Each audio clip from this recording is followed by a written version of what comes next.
How India's taxes secretly financed the British Empire starts with a receipt. India was billed for its own conquest. Picture a household where the landlord makes the tenants pay his mortgage, his renovations, even his war bills abroad. By 1857, Indian revenue funded the army that crushed Indian rebels. By 1901, Indians paid for wars in Sudan, China, and Afghanistan. How much of Britain's power was really Britain's own money? That landlord's arrangement began quietly, dressed up as commerce. The East India Company called itself a trading firm, but in 1765 it received the Diwani grant, handing it tax collection rights over Bengal, Bihar, and Odisha. Robert Clive negotiated the grant with Mughal Emperor Shah Alam II at Allahabad, trading a hollow imperial title for real fiscal control over roughly 20 million subjects. From that moment, the company's real business was not silk or spice. It was taxation. Land revenue quickly became its single largest source of income, and by the 1770s, Bengal alone was producing roughly 2 to 3 million pounds a year for men who called themselves merchants but functioned as tax farmers with a private army. The company's own directors in Leadenhall Street referred to Bengal privately as the Jewel, and by 1771, nearly 60% of its London remittances traced back to land revenue rather than trade goods. That tax machine did not pause for human catastrophe.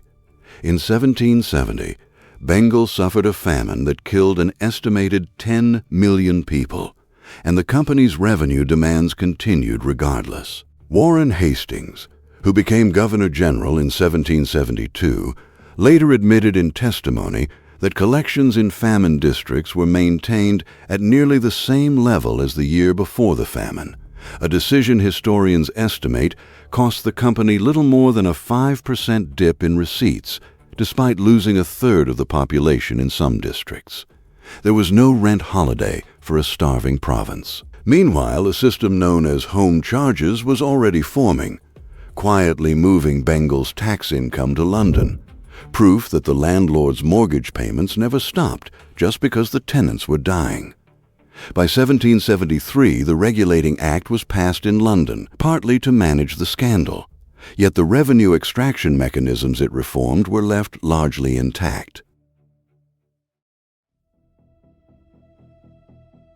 That mortgage got restructured after the tenants finally revolted.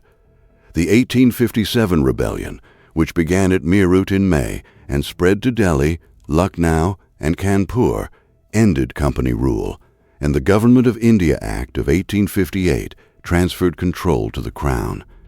But the transfer came with an invoice. India was charged for the full military cost of suppressing its own rebellion, over 40 million pounds, added directly to India's public debt. Troop reinforcements shipped from Britain, the construction of new cantonments, and compensation paid to British officers and loyalists were all folded into this bill. The landlord had renovated his defenses and sent the tenants the bill for the locks on their own doors. Queen Victoria's 1858 proclamation promised equal treatment for Indian subjects, a promise that arrived alongside a debt obligation that outlived her by decades. That invoice became a permanent fixture rather than a one-time charge. Home charges expanded to cover the India Office's running costs in London, pensions for retired British officials, and interest on railway debts guaranteed in London. The India Office itself, established in 1858 at Whitehall, employed a growing bureaucracy whose salaries were drawn from Calcutta's treasury rather than the British Exchequer. By the 1880s, these charges consumed roughly 25 to 30% of India's total revenue, a figure finance member Sir Auckland Colvin acknowledged in budget statements to the Viceroy's Council. Payments were made in silver-linked rupees, and after 1873 silver's value collapsed, meaning India lost even more in the exchange, paying a debt that grew heavier the longer it went unpaid. Between 1873 and 1893, the rupee's gold value fell by roughly 35%, forcing India to remit ever larger quantities of silver just to meet the same fixed sterling obligations.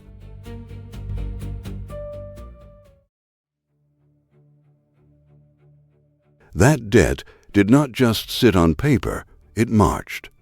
Indian soldiers, paid from Indian tax revenue, fought Britain's wars far outside India's borders in Afghanistan between 1878 and 1880, in Egypt in 1882, in Sudan through the 1890s, in China during the Boxer Rebellion of 1900. The Second Anglo-Afghan War alone cost close to £20 million, most of it charged to Indian revenues rather than the British Treasury.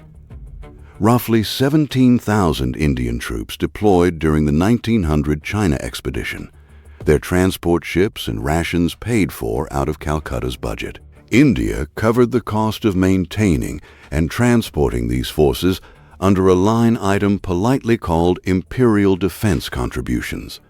By 1900, India funded a standing army of over 200,000 men, one of the largest on earth, financed by farmers who never voted for a single one of its campaigns. Military spending alone regularly consumed between 30 and 40% of the Government of India's annual budget through this period. That army moved on rails India also paid for. Railways were marketed as the gift of modernization, but the guarantee system introduced in 1849 promised British investors a fixed 5% annual return, funded straight from Indian revenue, regardless of whether the railways turned a profit.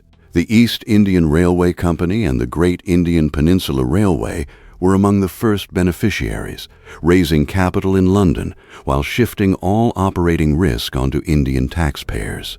By 1900, India had over 24,000 miles of track, built through India-backed loans, with freight rates deliberately structured to move raw materials outward to Britain rather than goods between Indian cities.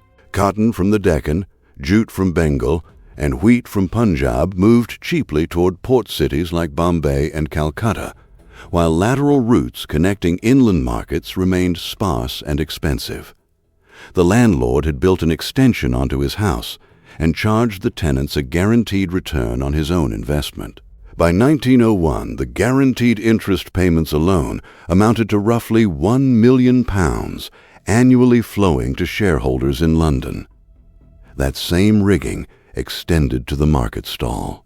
Import duties on British cotton textiles were kept below 5% by the 1880s, protecting Lancashire's mills at Indian consumers' expense, while India's own handloom industry collapsed under the flood of cheap imported cloth. Dhaka, once famous for muslin so fine it was called woven air, saw its weaving population shrink drastically across the 19th century as British machine-made cloth undercut local prices. When India tried to protect its domestic cotton production, Britain imposed excise duties on it between 1894 and 1896 to appease Manchester lobbyists, who had petitioned Parliament directly over falling export figures.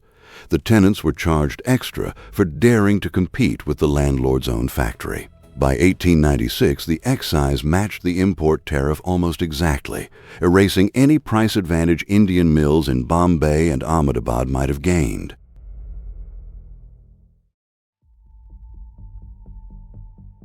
That arrangement reached its most brutal test during a war India never chose. World War I drained India's treasury directly. Over £100 million handed to Britain's war effort, worth roughly $500 million at the time. More than 1.3 million Indian soldiers and laborers served overseas in that war, fighting at Gallipoli in Mesopotamia and on the Western Front at places like Neuve-Chapelle in 1915.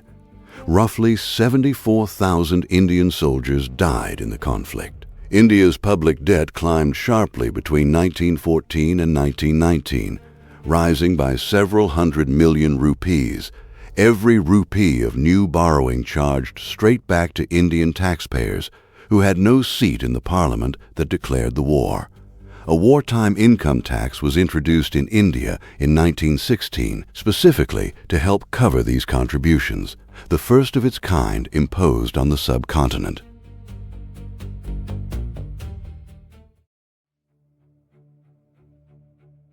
That war finally gave critics the numbers to prove what had long been felt. Dadabhai Naoroji spent decades developing his drain theory, publishing detailed essays from the 1870s onward, estimating that tens of millions of pounds left India annually as unrequited transfers with nothing returned in exchange. In 1892, Naoroji became the first Indian elected to the British Parliament, winning the Finsbury Central seat as a Liberal by a margin of just 5 votes, and he used his own data to make the case from inside the institution profiting from it. William Digby's 1901 book, Prosperous British India, echoed Naoroji's findings, calculating a cumulative drain worth billions in today's money and citing famine mortality statistics alongside revenue figures, turning a grievance into arithmetic Britain could no longer wave away. Digby estimated that between 1834 and 1900, over £400 million had left India as pure transfer with no equivalent return. That arithmetic never really stopped accumulating. Well into the 1930s, India was still funding home charges, army maintenance, and railway guarantees out of its own tax base. British parliamentary debates in that decade, including exchanges recorded in Hansard during discussions of the 1935 Government of India Act, openly acknowledged India's disproportionate share of imperial defense costs, an admission that changed little in practice. The Great Depression compounded the burden, as falling agricultural prices meant Indian peasants had to sell more grain and cotton just to meet the same fixed tax and debt obligations. Independence in 1947 finally ended the home charges system after it had run, uninterrupted, for nearly 90 years, closing a ledger the landlord had kept open for generations. That ledger has since been reopened by economists working from the tenant's side of the accounts.